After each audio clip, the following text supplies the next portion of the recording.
Mirë, ne do të shkojmë në këto momente tek një zhvillim që vjen nga panajiri Click Expo Group. Ka startuar në fakt ditën e sotme edicioni i 31 i këtij panajiri, 250 kompani të huaja dhe shqiptare përfaqësuese në këtë panajir, ndërkohë që MCN përfaqësohet me 2 stenda që kanë lidhje me teknologjinë dhe inovacionin. Drejt për drejt nga ky panajir do të jetë me mua në këto momente kolegu Sebastian Zonja. Sebastian, përshëndes, çfarë mund të themi për zhvillimin e këtij panajiri kur është në ditën e parë në fakt të tij? Si që the Alda, jemi në ditën e parë të panajirit tu në Pallatin e Kongreseve. Është panajir ndërkombëtar, e organizon Click Expo Group. Këtu me mua kam zonjën Agimarta Lula. Kemi pasur edhe vjet, kënaqësi që ju kam. Mirëmbrëma, mbas një viti, ja ku jemi përsëri në të njëjtin vend, në të njëjtin event. Shumë kënaqësi. Gjithashtu edhe Maria Kumuçaku është nga ambasada greke, ose siç është ndryshe Office for Economic and Commercial Affairs, nga zyra për marrëdhëniet ekonomike, atasheu për marrëdhëniet ekonomike. It's a pleasure having you here. It is my pleasure to be here. It's really a great pleasure because I very recently assumed duties in the Embassy of Greece in Tirana as head for Economic and Commercial Affairs Office. And I'm really astonished by the exhibition, the Tirana International Fair, one of the most prominent exhibitions in here. And I'm really, really glad that I was invited by Click, and I hope in the future to be part of the boosting of economic relations and trade relations between Greece and Albania. Pra, siç e tha edhe zonja Maria Kumuçaku, është zyrtare e re në ambasadën greke sa i përket marrëdhënieve ekonomike, është ftuar nga Click Expo Group për të parë nga afër edhe këtë panajir dhe tha që do të punojë edhe më gjerë për të zhvilluar edhe më tej marrëdhëniet ekonomike sa i përket Shqipërisë dhe Greqisë. Thank you. Thank you very much. Pra, do të ndalemi tani me zonjën Agimarta Lula, do të flasim më gjërësisht për ditën e parë të panajirit. Pak më herët kishim edhe disa çmime faktikisht. Çfarë çmime shundan? Janë pjesë e çmimet që shpërndan Click Expo Group apo nominon, janë një shenjë nderi, mirënjohje, falënderimi për bashkëpunim me ente, institucione dhe persona të veçantë, të cilët kanë kontribuar jo vetëm ngushtësisht për Click Expo Groupin, por edhe për marrëdhëniet Shqipëri dhe shtetet përkatëse nga kuata vinë. Po shumë diplomat kishim edhe të konferenca. Tani kishim diplomatë greke, kishim diplomatë ukrainas, kaq diplomat italian që patjetër, një ndër çmimet për shembull i dedikoi dhomës së tregtisë së Malit të Zi.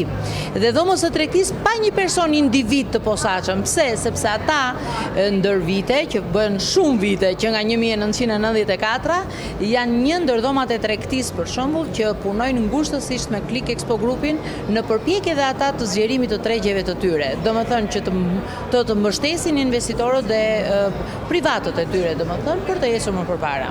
Njësoj çmimin tjetër e kishim për Union Camere di Puglia dhe kishim një zotërie që gjithashtu ka kontribuar personalisht pikërisht për të njëjtën gjë. Që këto kufijt apo distancat midis Adriatikut, çizmes italiane dhe Shqipërisë të shkurtohen, të vijmë sa më afër njëri tjetrit. E kanë arritur deri në farmase goxha të konsiderueshme, populli shqiptar i njeh vetë, i dihen. Kemi qenë edhe vjet faktikisht. Ngjansi, le të themi, ka disa fokuse, teknologjia, bujqësia, kishin ministrat që folën pak më herë nga kabineti. Duket më i madh si vjet. Sa biznese marrin pjesë si vjet? Nuk është më i madh. Neve shkojmë, domethënë grafiku shkon gjithmonë në rritje. Gjithashtu, ky është i madh, po edhe i vjetshmi ishte po ashtu i madh. Çështja qëndron që ne këtë vit kemi moto më të madhe, ecim pak në lokomotivën që na udhëheq Evropa. Evropa për nesh lokomotiva dhe ajo që na bën të ndezi motorët që në 2030 të ndihmojmë të mbështesi Click Expo Group si kundër gjithmonë ka luajtur rol, të luajmë edhe tani. Ne e kemi quajtur këtë edicion dritare drejt së ardhmes dhe jo më kot, sepse siç shumë bukur e thatë juve pak më parë, domethënë bujqësia, neve kemi gjithashtu aktivitete që do t'i diskutojmë në ditët në vijim, Sebastian.